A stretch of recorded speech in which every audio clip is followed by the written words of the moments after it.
Publishing a board game brings together all sorts of different fields and areas of expertise: design and art and play testing and marketing and manufacturing and shipping and more.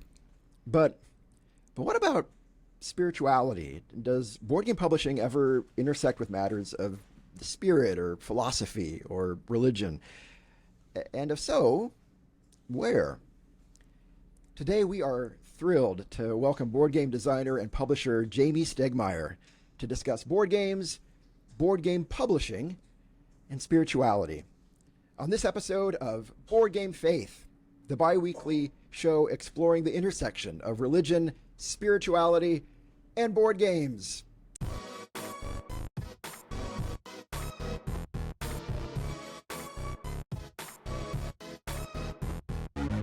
That's our little intro ditty, Jamey. So I love the ditty and the introduction. Thank you, Daniel. Thank you. Well, Jamey, first off, welcome to Board Game Faith. We are so happy and delighted to have you here. I'm happy to be here too. Happy to be talking to you. I know Kevin's not feeling well today, but I appreciate you still making the time to talk to me. Oh, absolutely. We're just delighted. Yes, for regular listeners of our show, you may notice that Kevin is missing. Kevin Taylor is the co-host. Kevin is feeling under the weather this morning, and so Kevin, we miss you. We hope you're feeling better soon. And Kevin said just carry on without him. So we will try to do that. I'll try to muddle through on the tech side of things. He usually handles that, but we will be good. We will be good. So Jamey, we are grateful on the show. We have a lot of wonderful listeners, some kind of from the board game side of things, some from kind of the spirituality, religion side of things. Just by way of introduction, would you mind just telling our listeners a little bit about yourself, please?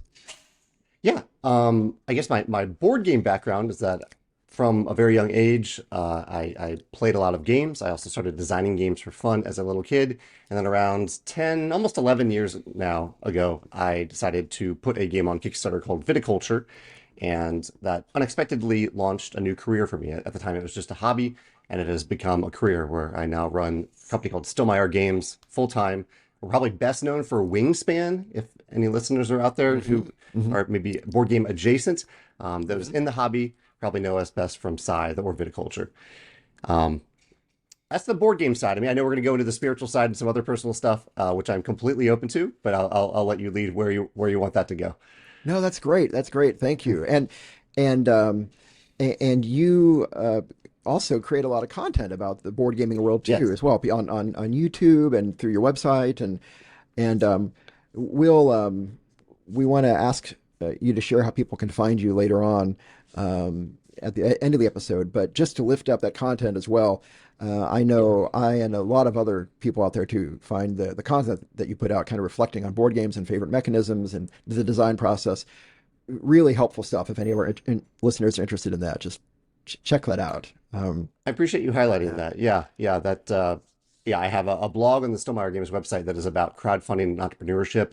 It's my way of hopefully adding value to other creators who maybe can avoid some of the mistakes that I've made and hear some of the insights that I've had throughout the process. And then I have a YouTube channel about game design where I generally share my favorite mechanisms about games. So I try to keep it positive. I'm not a reviewer. I just get to talk about game mechanisms that I really enjoy and share my love for a vast variety of games on that channel.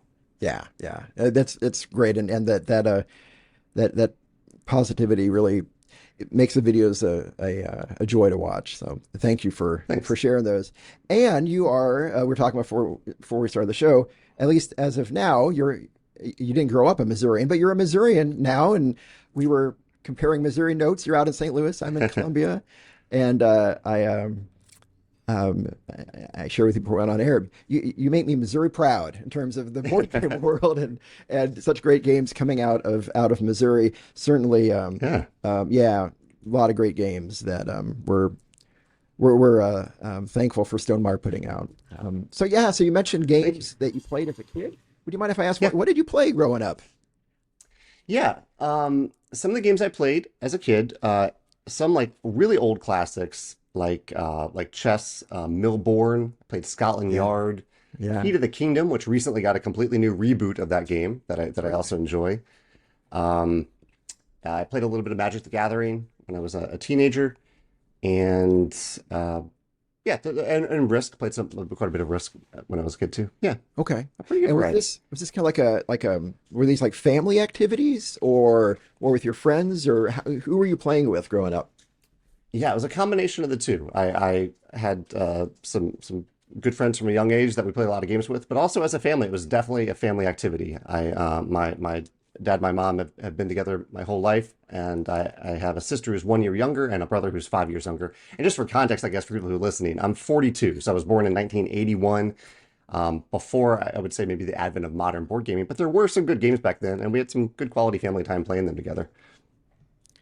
May I ask, do you still have opportunity to play with family sometimes or Sometimes, yeah. yeah. As you said, I'm in Missouri now. I Uh, grew up in Virginia, and my dad passed away last year. My mom and my brother and sister, their families are within around 10 minutes of my mom. They both oh, ventured out into different parts of the country, but they all came back to Virginia. And so when I visit home, I play games with my mom, with my nieces, my nephews, my brother, my brother-in-law. I love doing that. But uh, we don't play remotely very much. So it's only when I go back home or when they come here that I play okay. games with them. Okay. Yeah. Okay. All right. Did you And play games growing up as a kid? I did. I did. I think in retrospect I played games that probably weren't quite as big name, but they weren't like really the hobby board games either of the Uh-huh. day, like Avalon Hill, nothing like that. I mean, of course, I played Monopoly, but the two games I have the fondest memories of as a child are there's one called Bonkers. I think it was called Bonkers. Bonkers. Okay. It was I think it was just like a roll and move like so many games were back then. And Uh-huh. then there was another one. I think it was called Dungeon Dice. Dungeon Dice, Okay. where you roll dice into like this plastic dungeon, Yeah. and then there were cards that you played that simulated like you're digging a tunnel out of the dungeon. Mm. I just have. Oh, and Superstition was another fun one too. Okay. These were very kind of tactical. Yeah, do you know Superstition? Or yeah, yeah, Yeah. um, yeah. So yeah, they were a lot of fun. And certainly mostly with my family too. So Uh-huh. yeah, Nice. thank you for asking. We've recently discovered Bandito, and that also has a Oh, similar mechanism of putting cards together to dig tunnels out. And so anyway, it's been nostalgic for me. nice. Um, so yeah, yeah. Thank. So then, how would you say have you changed as a board gamer? Did you at what point did you get interested in kind of the hobby board game world? Yeah. It was so in my 20s, I continued to play games throughout my whole life. Like in college, I played a lot of Hearts with friends. After college, I hosted a weekly poker night for many years, just a very low stakes poker night. And then modern Euro games started to creep into my life in a very good way, like starting with Catan. And for a while, we just played Catan. We just played Catan for a couple of years. And then the next game was Yeah. Agricola, and we just played Agricola for years. It's very different than how my gaming hobby is now, because now I play so many new to me games. I often play many games just one time and just kind of learn from it and move on with the designer mindset. Whereas back then we were just playing that one game over and over again, and Right.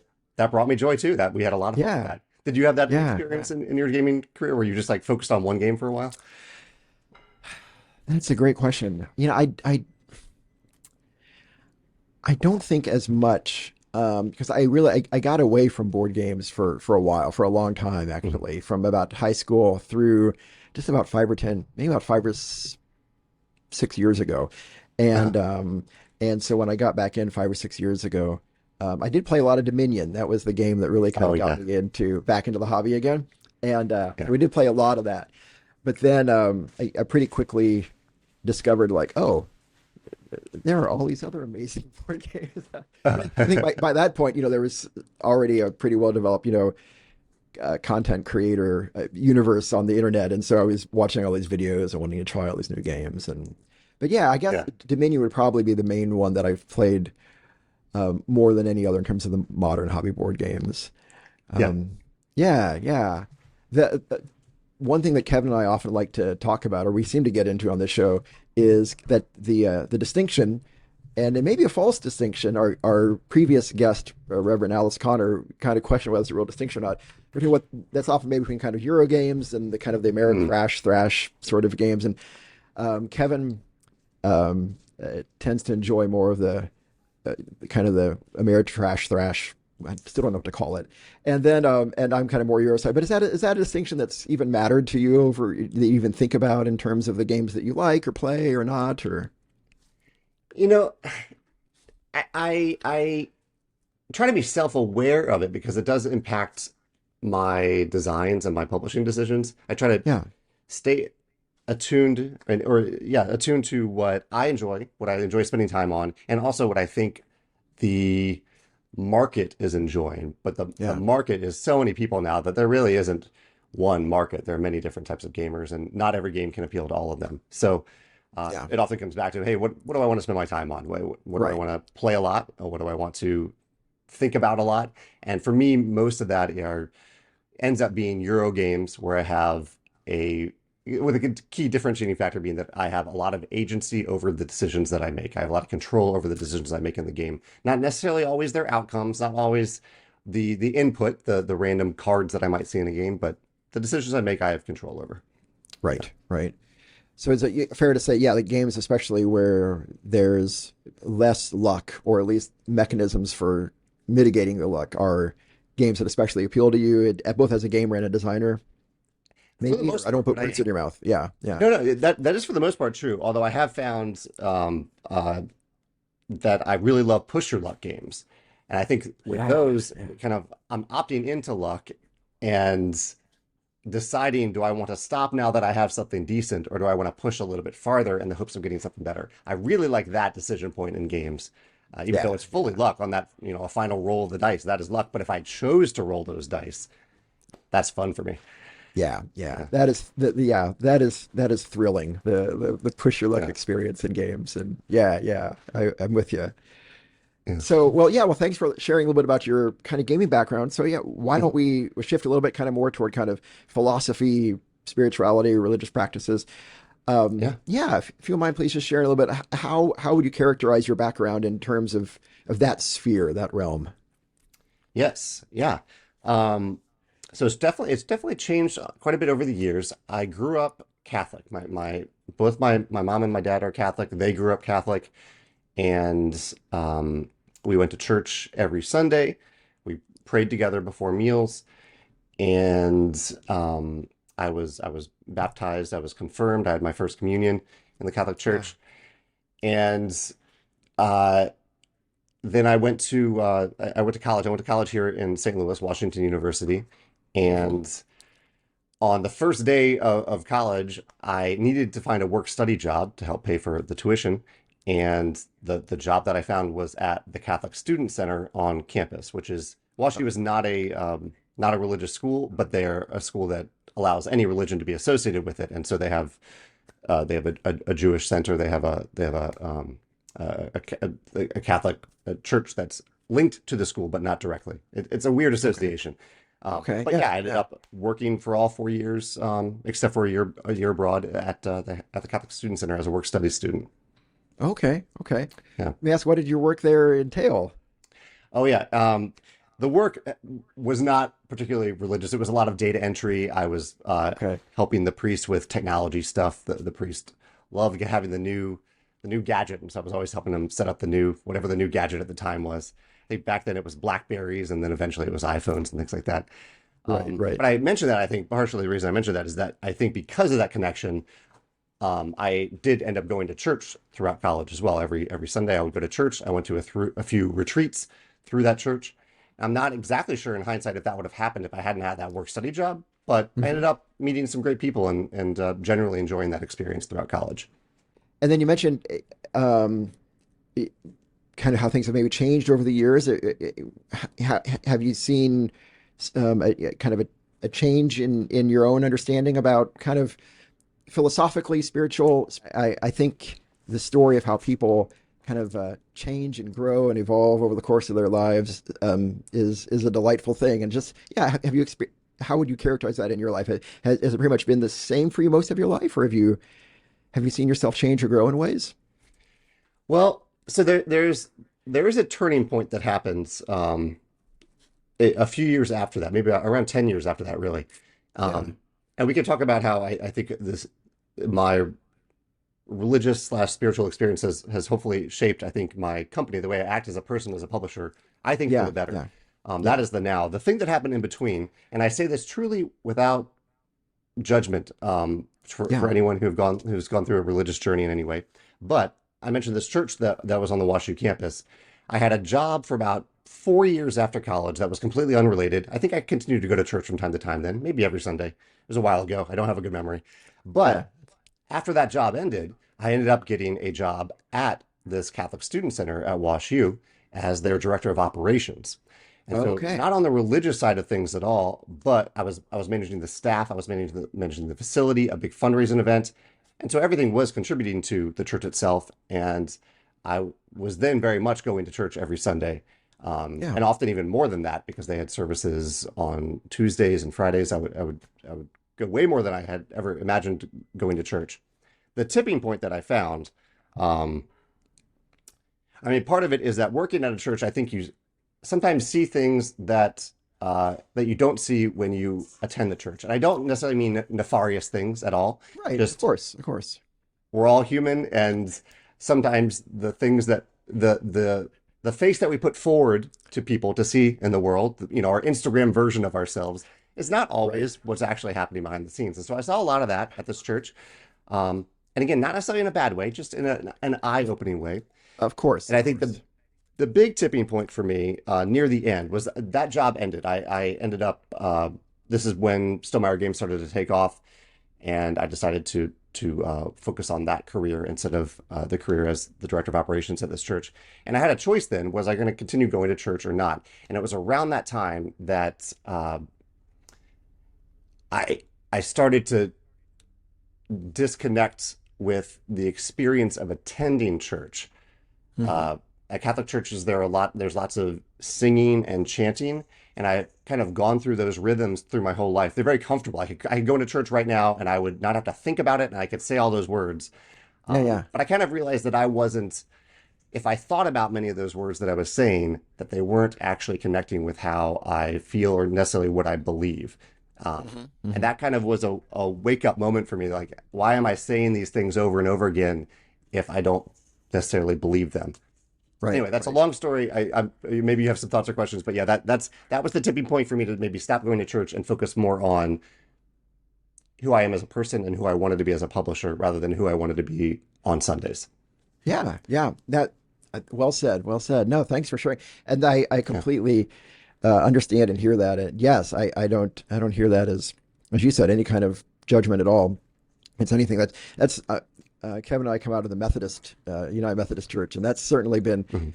I think, the experience we have found in United Methodist churches, probably any church as well. That when you actually work for the church, whatever it is, um, it's a different experience than when you Mhm. just attend worship there. Yeah. Yeah. And so yeah, so I can understand. So then, how? Thank you for sharing that. So how would you say then that background has shaped, or your philosophy now, spirituality now has shaped your work as a publisher or a designer of board games? Yeah. And this is partially spirituality. This is partially, I think, my who my parents are. It's partially who I have decided I want to be. Uh, and uh, Stonemaier Games, we try really, really hard to make our games accessible, inclusive, and to treat other people the way that we want to be treated. And a lot of those are philosophies that you see in a lot of different religions. Yeah, And so I my goal is to bring joy to tabletops worldwide, and a lot of that is about finding ways to get our games to people, but also when people have our games or don't have our games, just treating them with love and respect um, every day and everything that I say. And so I think while I don't actively think like I'm doing this because of what I read in the Bible or what I learned in Sunday school, I think a lot of that is bled over. I've seen what yeah, it's like to not treat people that way. I myself have not always treated people that way. There will be days when I don't treat people that way at all. But I always come back to that, and it's nice to have that centering focus of uh, trying to treat people well. yeah, Yeah. yeah. That's Yeah, that's great. Thank you. That's something that I have noticed and appreciated about your communication on social media, and in other places as well. That there's always a very respectful, um, um, and affirming message that comes out of Stonemaier and out of your social media, Thank you. and appreciate that intentionality about just kind of being accessible and inclusive to as many folks as possible.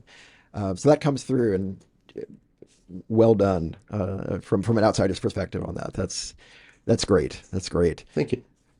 Yeah, no, um, some of your games, that I have some aspects of your games that I've especially appreciated about that. For me at least, comes through. I don't know if it was intentional or not, but Yeah. I've heard you speak before about how much you value positive player interaction. You know, Yeah. and I've thought about that before. That I mean, in a way, that's kind of it seems to reflect maybe almost kind of a spiritual value, the sense of I'm going to do something that benefits my neighbor too. You know, and Uh, versus like taking away, tearing down my neighbor. And how intentional are you about kind of creating mechanisms like that kind of that line up with this sort of philosophy of positivity and respect and affirmation? I love the way you said that, and you're right. It is that's one of my favorite things in games when there's positive player interaction, especially in a competitive game where I'm trying to win, trying to have the most points, but I do this thing that I know will benefit other people too. That feels good to me. Those are some of my favorite moments in games that when I'm playing and I can do something that feels good, feels clever, but I also get to benefit other people. And it is intentional in the designs, but oftentimes I find that they are the types of moments and types of mechanisms that I have to stumble into through lots of playtesting. Hmm. Um, Hmm. I could definitely remember a moment designing Euphoria where there was a moment of, hey, this is easier if we work together in this moment right now, even Hmm. though in general we're competing. And it was kind of a magical moment during a playtest where I was like, oh wow, this really worked. I didn't know if it actually worked that way or if people would actually cooperate. But it is kind of magical to see that people's instincts can be in the right setting, in the right environment, can be to cooperate and work together, even when we're all living our own lives and trying to achieve our own goals. That's great. That's great. Yeah. We've talked before on on this podcast about how, in some ways, games can kind of be like miniature practice, mini practice moments for larger life skills. And Yeah. yeah, that's a great way of describing it. The other mechanism that I think goes along with this in at least a couple of your games that I know that I really love is um, the between two games, Yeah. and where your final score is the low score that you share with your neighbor, the lowest score. And I have praised that mechanism to so many people because it's like, what is the message of that? The message is, if I want to win, I've got to try my darndest to make sure that all of my neighbors win too. And just that's so Yeah. cool. I love that, the message of that mechanism. And I don't know how intentional that was as well. But is that something you kind of stumbled into as well, or did you approach that with kind of like I want to make a game that says this, or how did you stumble into that? Really, that full credit for that one goes to designers Ben and Matthew for thinking of that. Okay, I had never even conceived that that was a okay, possible okay, mechanism, and they pitched Between Two Cities to me, and I was like, wow, that really works. And it's also yeah, great for yeah, communication because you really need to actively communicate with these two people, and the two people, the person on your left and your right, they don't actually care about each other. They are competing almost yeah. indirectly. They are competing with each other, whereas you are trying to work with both of them. That is a tough challenge, a tough communication challenge. And this is a game that we send to a lot of schools because I think it does aid communication skills. Yeah, yeah, yeah, yeah, yeah. Your role as well as kind of a negotiator or an in between sort of Yeah. person too. That's so. I know we're coming close to the end of our time here. Are there any matters in terms of kind of the global board game publishing industry that you feel kind of matters of spirituality, your philosophy kind of impacts as well?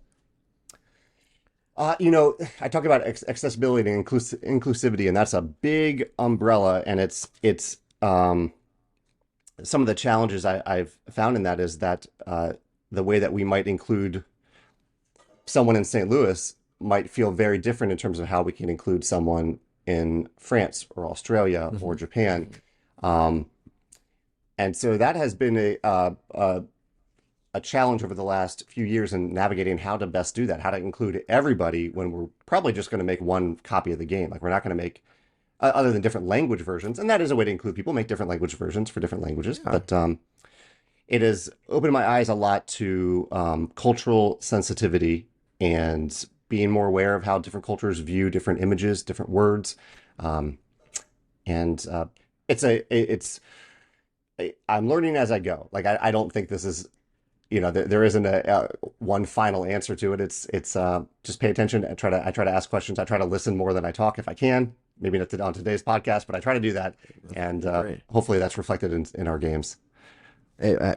Absolutely. Yeah. Well, it certainly seems that way to me. And yeah, and Jamie, thank you for being willing to talk a little bit today. And we really appreciate your sharing your time. This has been a great conversation, great moments together.